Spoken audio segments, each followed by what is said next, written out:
Imagine a sky that just, well, won't stop crying, just relentless rain, enough to turn majestic mountainsides into these moving walls of earth and rock, and peaceful rivers into just raging torrents. Terrifying stuff. It really is. And this isn't, some disaster movie scene. It's the reality right now unfolding across parts of South Asia. We're looking at regions grappling with really twin natural disasters. It's an incredible story of nature's raw power, its devastating potential, but also, and this is crucial, human resilience. Absolutely. The response on the ground is always part of the story. Welcome to the Deep Dive. Today, our mission really is to cut through the noise. We want to zero in on the recent monsoon havoc that's gripping both India and Pakistan. Specifically, we're going to unpack two immediate interconnected crises.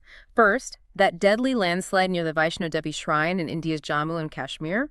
Tragic. And second, the massive widespread floods we're seeing in Pakistan's Punjab province. Two sides of the same coin in many ways. Exactly. And to bring you this crucial snapshot, we've pulled together a stack of recent reports, verified news. We're drawing insights from sources like ABC News, Hindustan Times, Reuters, The Economic Times, NDTV. Good range of sources there. The New Indian Express, Times of India. Bear of News, AP News, India TV News. So a solid foundation. Definitely. Our mission for you, the listener, is clear. We're going to navigate these reports, pull out the most important nuggets of knowledge, the key insights. We want to help you understand this dual crisis, what's causing it right now, the broader implications, and of course, the profound human impact. Think of this as your shortcut to being well-informed on what's happening right now. It's a dynamic situation, still very much in motion. Constantly changing. Okay, so first, let's turn to that really heart-wrenching situation near the Vaishno Devi shrine. The reports coming out of Jammu and Kashmir, they detail just a devastating event, right, on a path that so many devotees use. That's right. A very sacred, very busy route. Can you maybe walk us through, well, what exactly happened there? On that specific pilgrimage route, it seems like a sacred journey just turned incredibly perilous very fast. It really did. It's such a stark reminder of nature's, its raw power. What happened was a large landslide. Right. It struck the main pilgrimage route, the one from Katra up to Vaishno Devi in the Riyasi district. Okay. Specifically around a place called Adkuwari. It's sort of a key midpoint on the climb. Oh, okay. And the root cause, well, as you might guess, it was just absolutely torrential rain. Relentless. Yeah, the reports mentioned that specifically. Just relentless downpours pounding those hillsides, saturating everything, the earth, the rock. And what's so tragic, I think, beyond the awful loss of life, is just how quickly that spiritual path, normally a place of hope, of devotion, just became a scene of utter chaos and danger. And the human cost.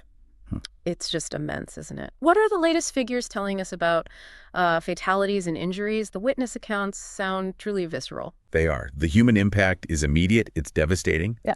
The death toll, as of the latest reports we've seen, has climbed to about 32 people. 32. And dozens more injured, many of them seriously. Yeah.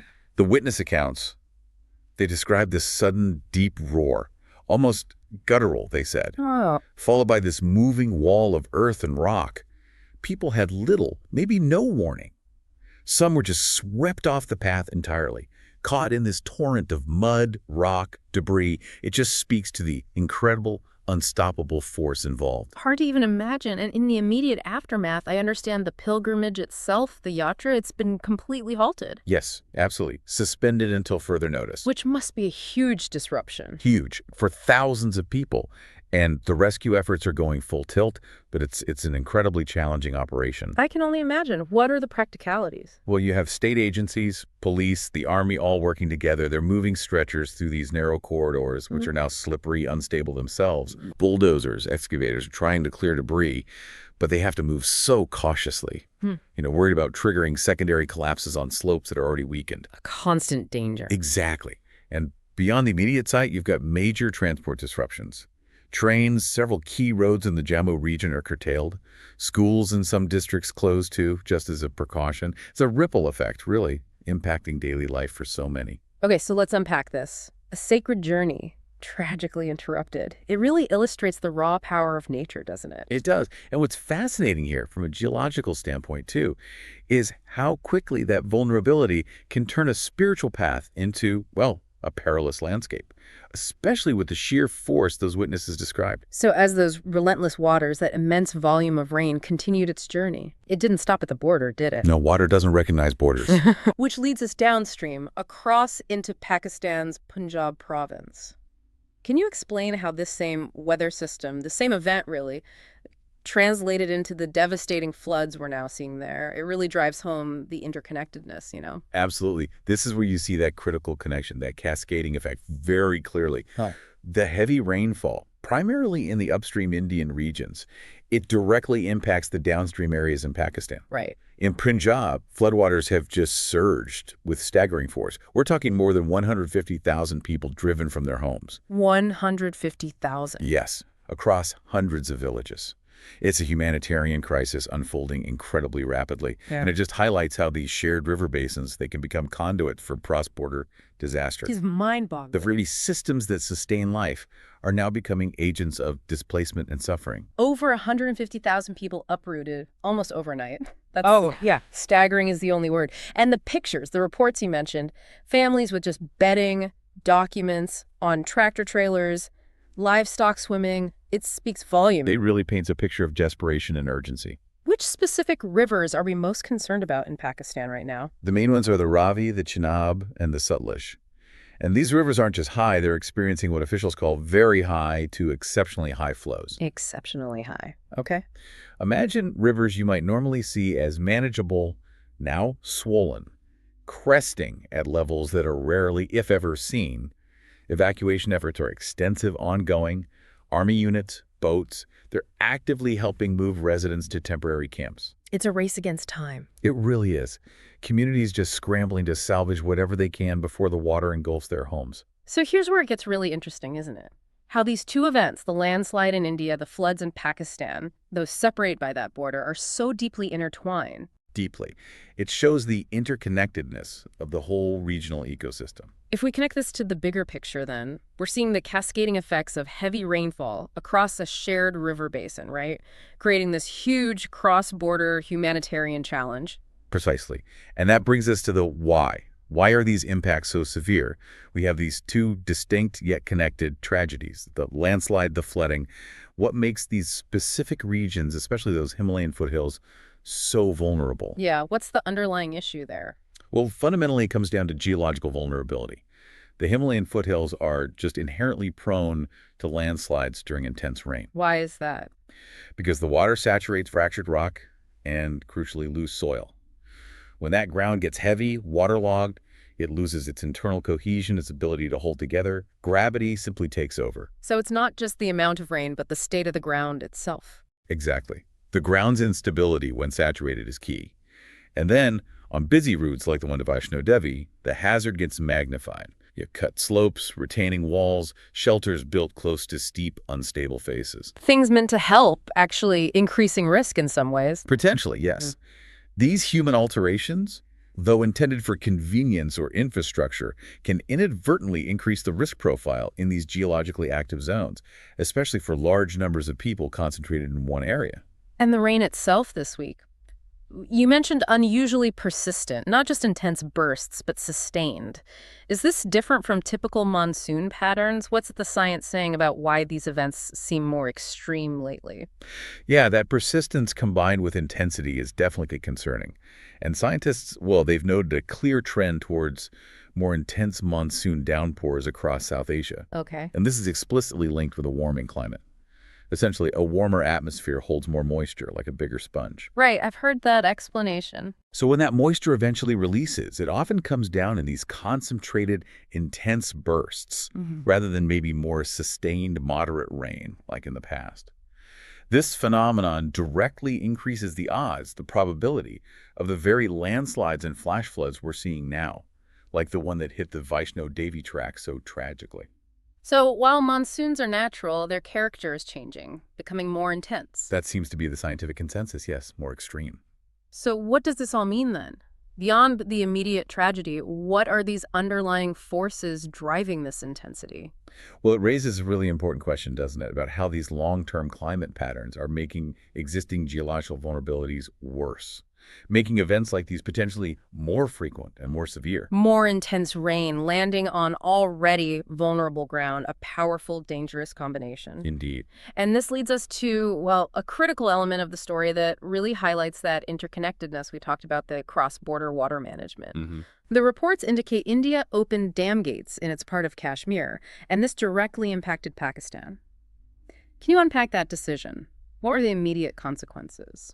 Right, this is where human intervention really intersects with these powerful natural forces. The risk of flooding in Pakistan, it significantly increased after India made the decision to open gates at dams in its portion of the Kashmir region. Why did they do that? It was essentially a safety measure for them to manage the immense pressure building up in their reservoirs because of the heavy inflows from all that rain. When dams fill that rapidly, releasing water becomes necessary to prevent catastrophic dam failure. Okay, so a necessary evil, perhaps, from their perspective. It's a very delicate balancing act.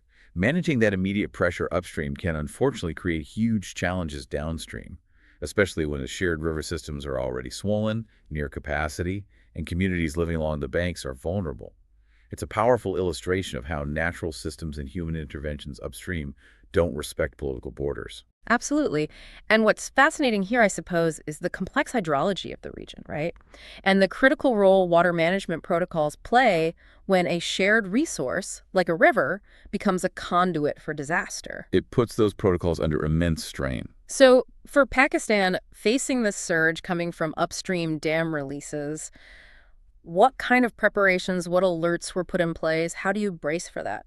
Pakistan's response appears to have been quite robust, given the circumstances. They immediately issued high alerts for all the relevant river districts. Emergency protocols were activated. They started preparing embankments, reinforcing them where possible. Well, trying to shore up defenses? Exactly. And flood managers are keeping an extremely close eye on the monitoring gauges, basically around the clock, anticipating when the river crests will hit. They've explicitly stated the next couple of days are critical. Why is that? Well, partly because new rain bands are actually forecast to pass over the basin again. Oh, more rain. Yes.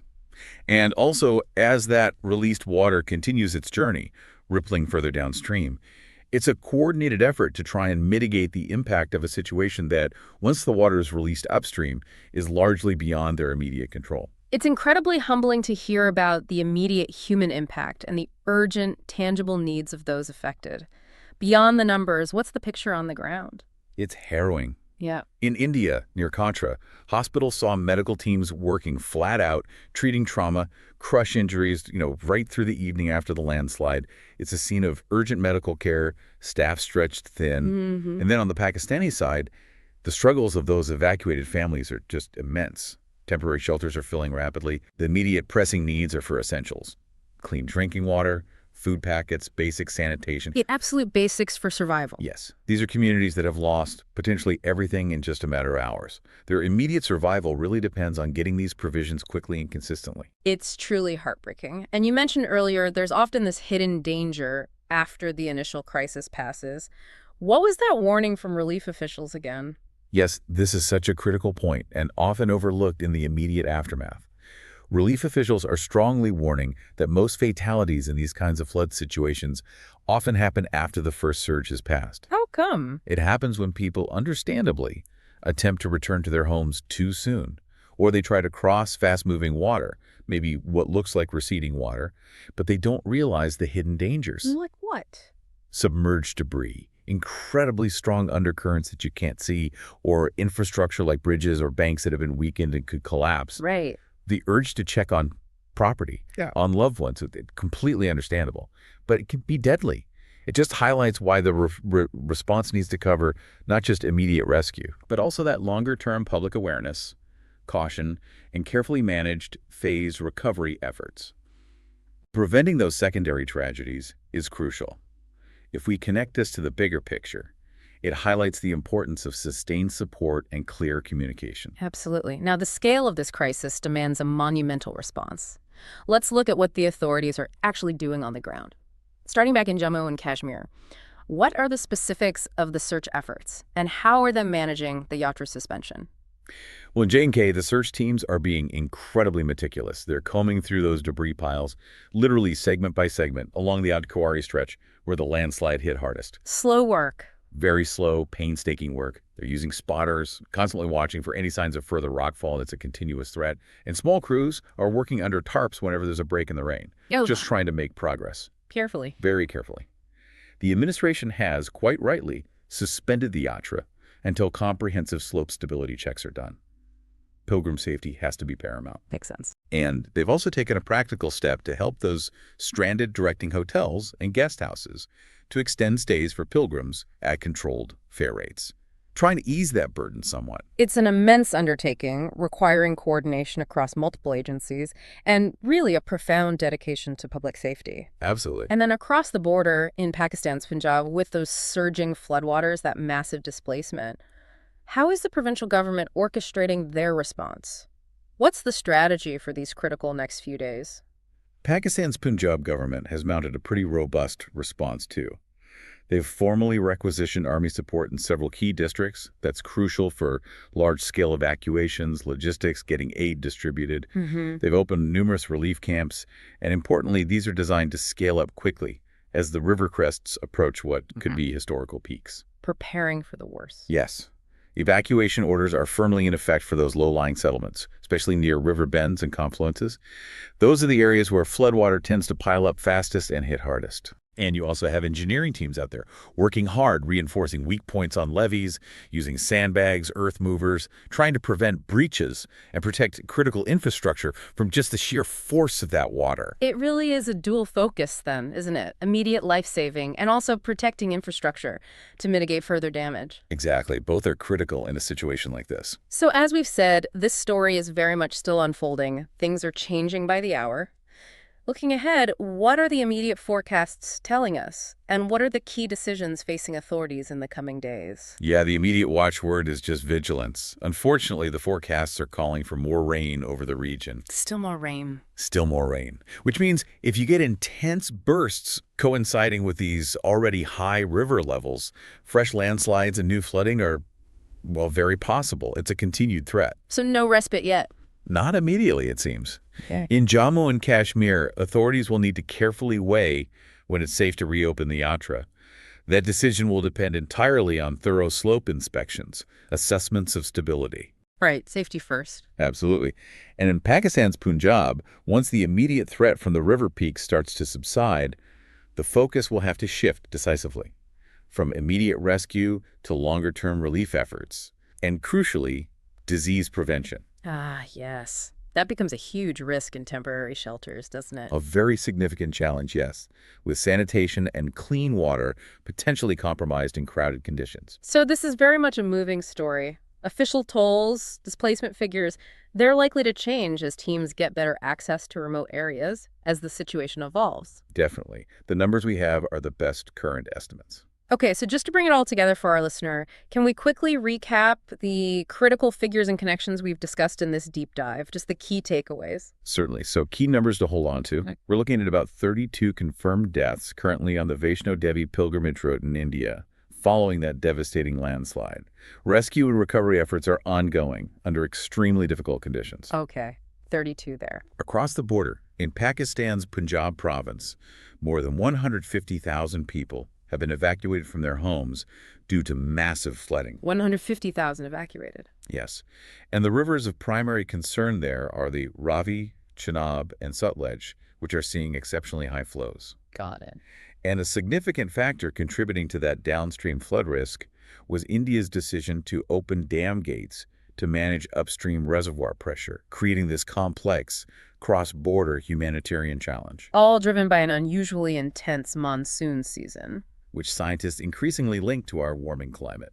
The story is far from over, and the numbers are still shifting, reminding us of the dynamic nature of these events. It really does.